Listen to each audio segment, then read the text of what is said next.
taxi!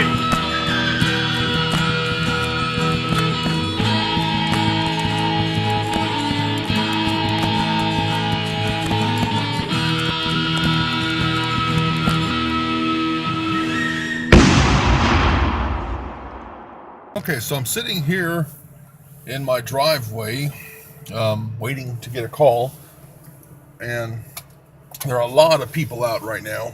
I thought I'd use this opportunity to discuss my taxi. All right, so what I have is a 2010 Dodge Grand Caravan.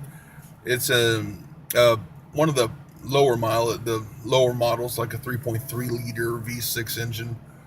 Does not have any bells and whistles, and at first when I went to find one to buy, I was upset about that because I like the extras. I like the steering wheel with the volume control buttons and the doors that open automatically and all that stuff, but those things break and you have to fix them on a taxi. So say the door breaks, the motor on the door breaks. When I go to get it inspected annually, which I will do in May, if it doesn't work, they will fail me on it and I'll have to get it fixed. So things like that, just they end up going out, and there's no reason to spend the extra money on them. That's my wife calling me.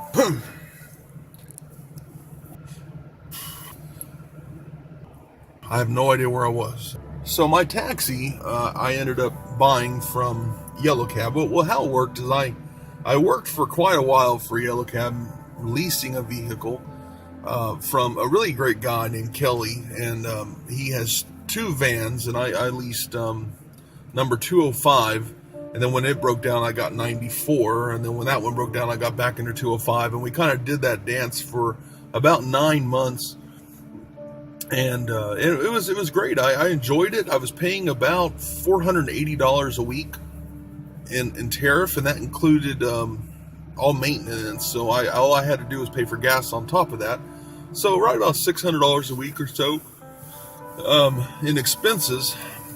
But with that expense, that was I was spending about $100 a day, and the business wasn't very good. So I had to work an awful lot, and then eventually both of the taxis broke down. And so I had to go to another owner driving a Crown Victoria, and that one broke down pretty quickly. And so I had to get another one, and that one broke down.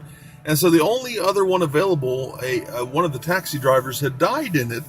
He had had a stroke or something and passed away, and the car still had the evidence stickers on the doors and the trunk and all that. And it was kind of creepy to drive it, but it was all they had, so I had to drive it. And it was about that time that I was like, man, I've just got to buy my own taxi. I'm tired of this.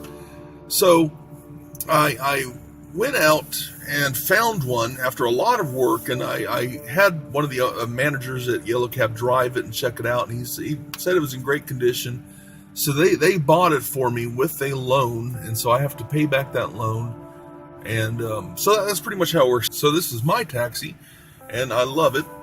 When they were painting it, and installing the software and the credit card machine and the tablet and the meter and all that, I meant to ask them if I could set my own cab number, such as, I don't know, maybe 6:2.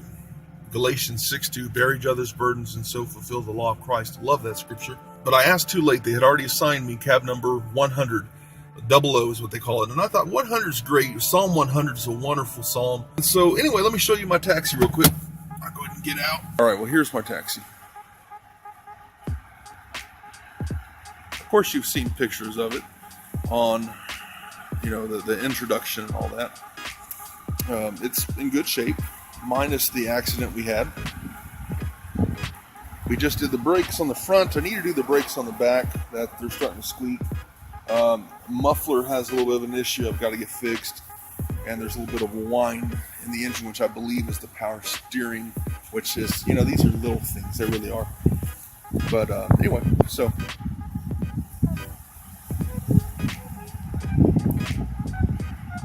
it's just a Dodge Grand Caravan SE. Of course, there's the bumper. is in pretty good shape, even though we had that.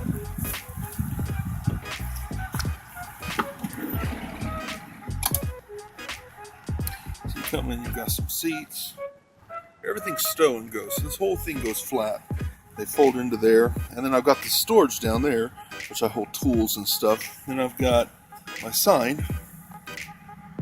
New episodes daily. I try to make them daily. Search for Taxicab Chronicles on YouTube. Got the signs right there. I have our credit card machine. The credit card machine says, "Welcome. You are in vehicle 100." Now you can push this thing all the way until I push it from the tablet. Nothing happens. So I have to set up the system here. We've got, just the CB radio antenna, which I don't use. I took the CB radio out, never used it, got tired of having it. It was in my way. So I've got a little Taxi Link box there, which connects everything. It connects my my tablet, my meter, my credit card machine. And I drive this thing. It's going typically 14 to 16 hours a day, and it runs really well.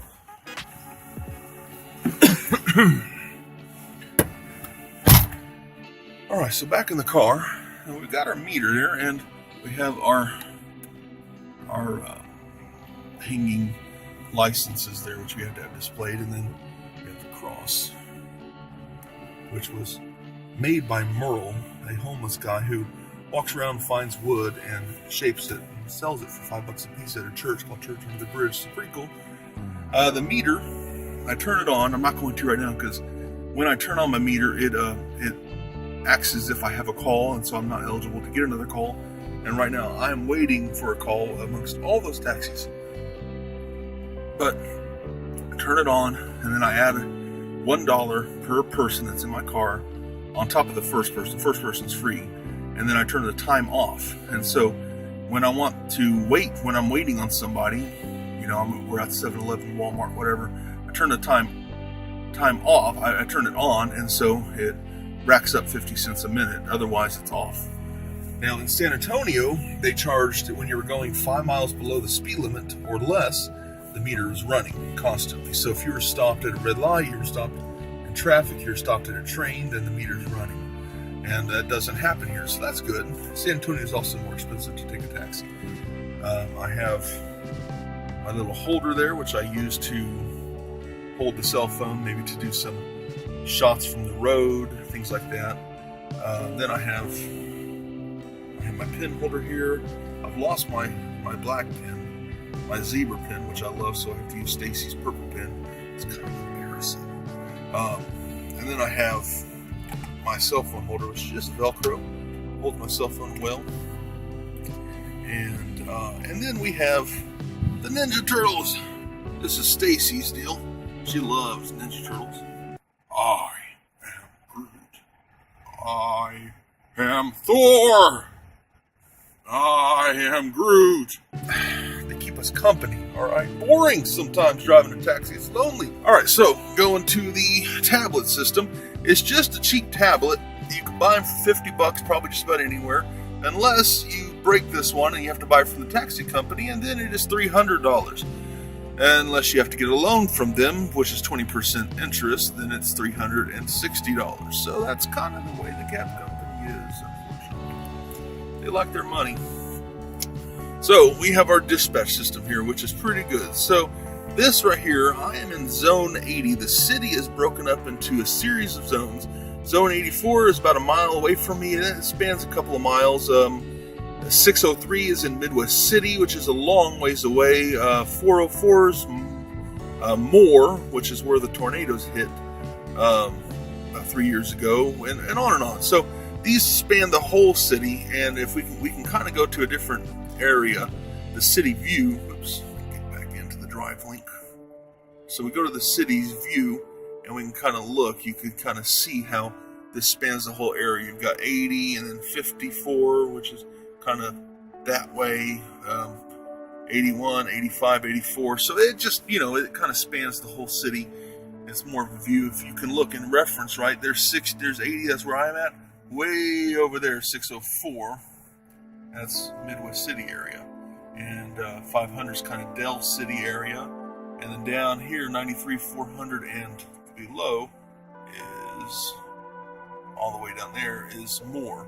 And so you can go all the way up to the 100s, and that's Edmond.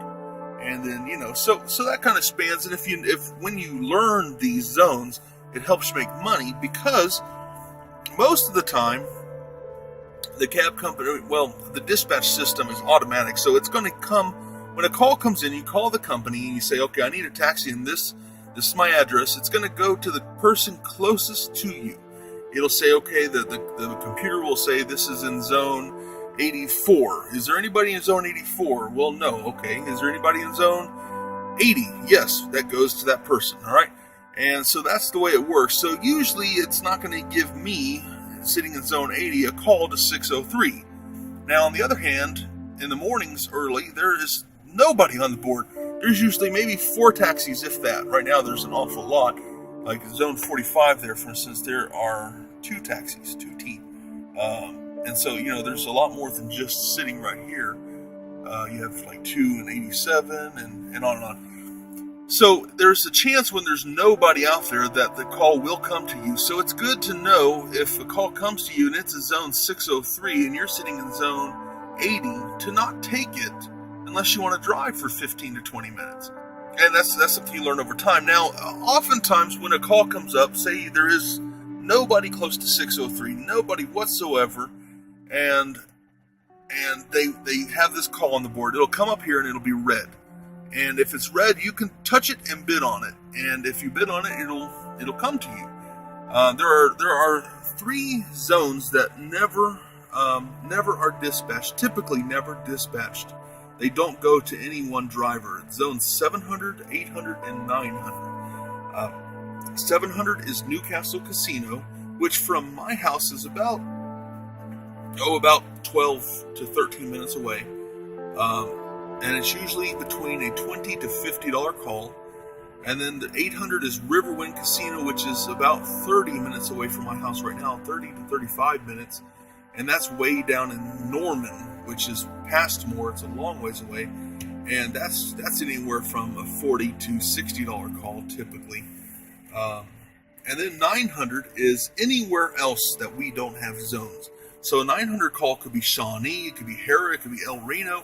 It could be anywhere, and those, range, you just never know. Sometimes they could be $20 calls, sometimes they could be 100 or more. So, those zones, when they come up on this board here, we take them. I mean, they are gone quick.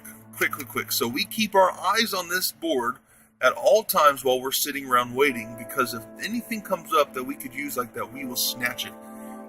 And so that's really important. So we go to the menu here, and we have distress. So if we ever are in distress, push that, and the dispatch will be alerted, and they will send somebody to us immediately. Dispatch the police.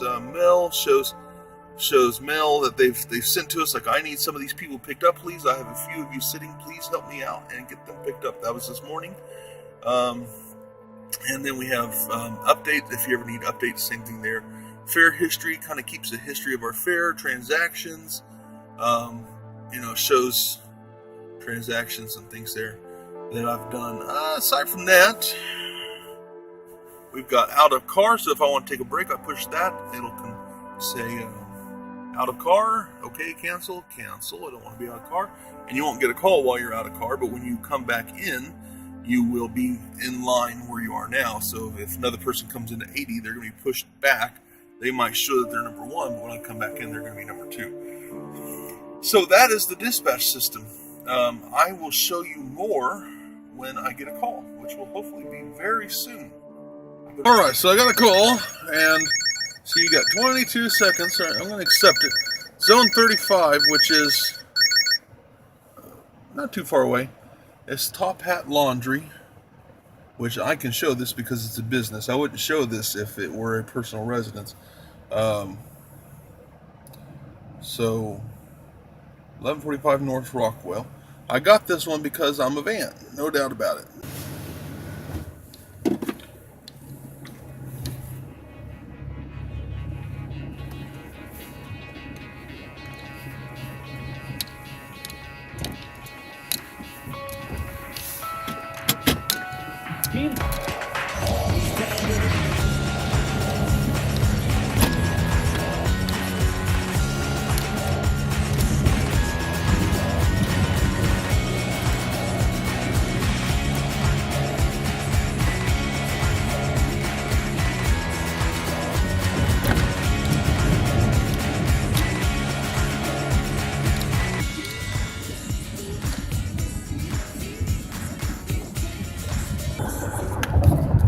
things I wanted to show you, but I didn't, I forgot, was our GPS system here. It's pretty cool.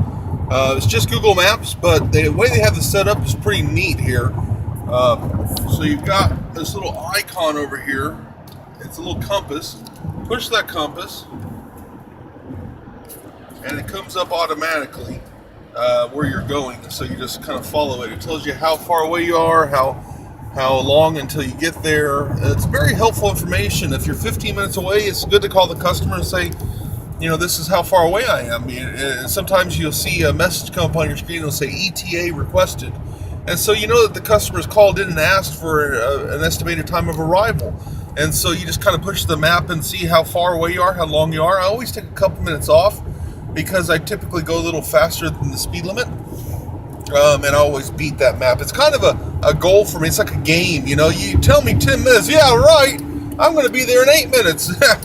Anyway, so that's that. I'm going to stop blogging while I drive. It's horrible practice. Don't do it.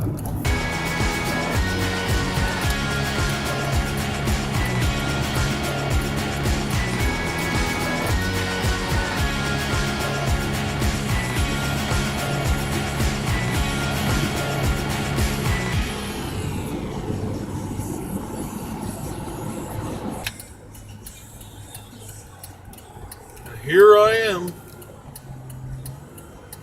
pulling into the laundromat, Top Pack Cleaners. Taxi!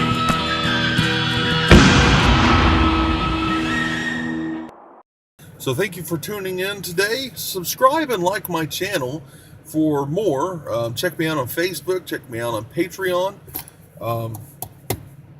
Cool. I will be making videos as often as I can. I try to make them daily. And if you have any questions, anything you'd like me to talk about, just leave it in the comment section below and we will get to it. I am Groot. I am Thor. I am Groot.